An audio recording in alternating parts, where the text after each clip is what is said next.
Hey everyone, if you want to secure your website with HTTPS and protect your visitors' data, enabling SSL on Vercel is an important step.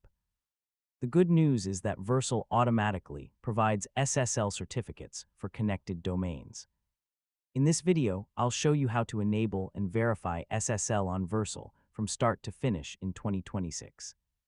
First, make sure your website is already deployed on Vercel and your custom domain is connected correctly. Next, sign in to your Vercel account and open the project associated with your domain.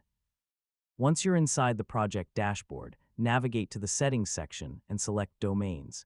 Here you'll see all domains connected to your project. Verify that your domain has been successfully added and that DNS configuration is complete. If your domain has not been verified yet, complete the domain verification process first. SSL certificates cannot be issued until the domain is properly connected and verified.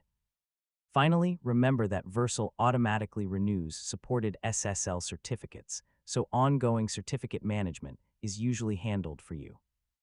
And that's how to enable SSL on Vercel in 2026.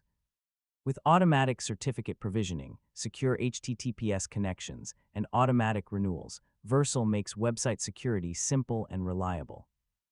Thanks for watching, and I'll see you in the next tutorial.